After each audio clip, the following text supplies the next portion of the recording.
Hello, this is Lonesif66 and this is my floor. It is now 4:40 in the morning. I could go back to sleep, so I decided to do a video. This is about Kung Jin, character from Mortal Kombat X.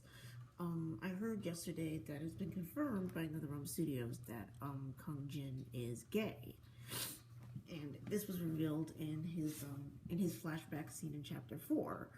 Now, at first when I watched the flashback scene, I didn't really interpret that as him being gay. I thought, when he was talking about, they were talking about, self-loathing and they won't accept me.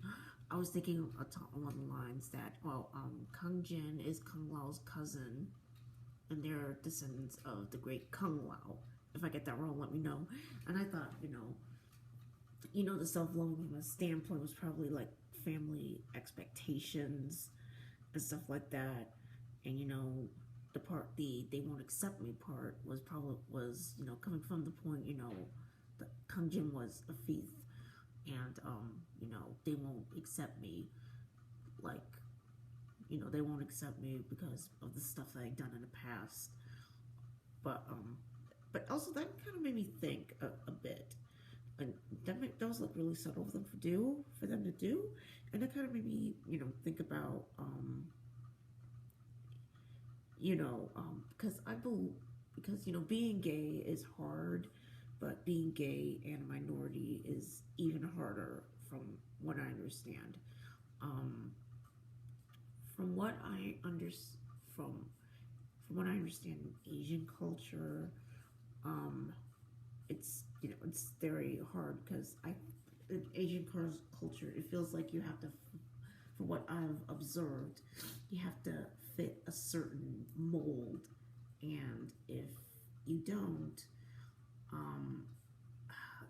the consequences are like terrible. For example, Japan is as an example of this.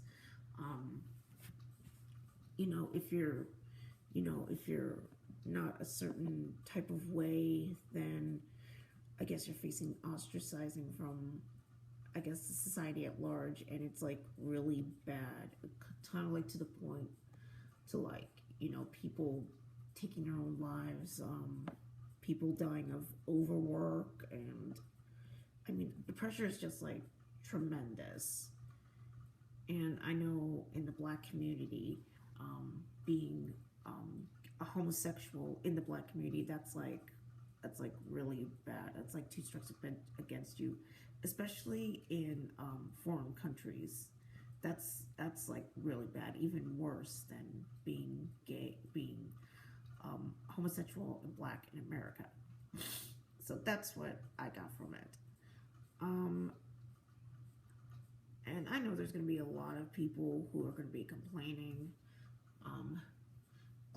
especially religious types who believe that homosexuality is not of God's will. And I'm like, listen, it is the end of the world. I could care less who is screwing who. It's the end of the world. I can't fight worth a damn. So apparently Kung Jin can fight, so I could care less. It's kind of like the Walking Dead situation where what's his name, Aaron, he was kissing his boyfriend Eric, I believe, and people were real upset like that. Okay, look, it's the zombie apocalypse. I got walkers to the right of me, cannibals to the left of me, and so I could really. And do you think that being religiously moral will help me in this situation? No. Moving on. Also Kung Jin's, it also brings up like another good point. Trying to live up to everybody's expectations, and the negative effects of it. When with Kung Jin, it made me think of Kanji and Naoto from Persona 4. Kanji, he, I don't know what exactly. I guess he's kind of going through like a gender crisis, trying to figure. It's kind of like you're trying to everybody kind of like, gender roles, kind of questioning that, because he likes some things that, well, society say that men should not like, and this like kind of frustrates him to the point where the point where he fears rejection, so he decided to become something that everybody hated, in a way to kind of, I guess, to save himself from that. And also Naoto, she in the beginning, everybody thought that she was a boy, but it turned out she was a girl. It wasn't because she was transgendered or anything. She came from a family of detectives, and she wanted to be a detective, but unfortunately in Japan, the law enforcement is very male oriented, and she felt like she'll never be accepted or recognized because of who she is. So that's kind of, that's kind of what I took from it.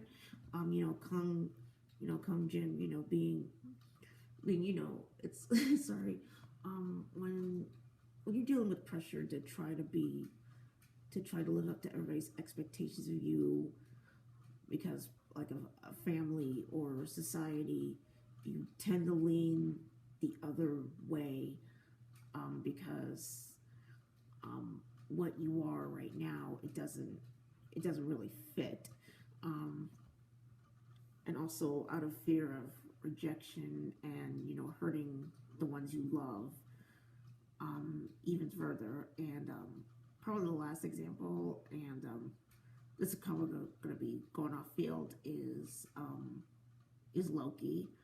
I'm going off the MCU, not the mainstream comic universe. So if anyone out there finds any comparisons, please let me know. This is a theory I have with Loki. After the Avengers, when he was taken back to Asgard by Thor, he could have said, could have told the truth about what happened to him.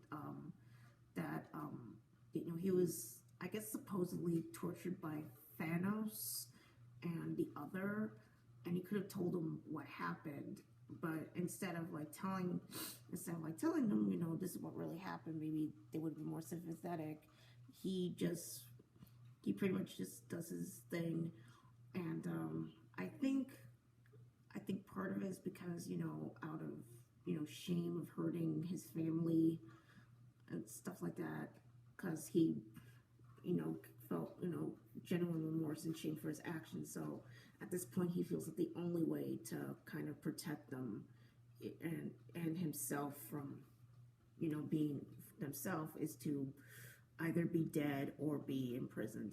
And the second thing is that Asgard is very prideful society, so I guess, I don't know, weakness is, I don't know, but well, I just think it's kind of like a combination of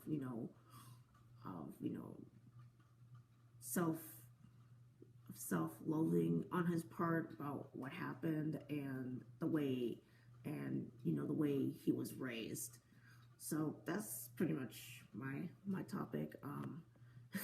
I can't believe I'm doing a video at 4 something in the morning, so I'm gonna take my butt to bed.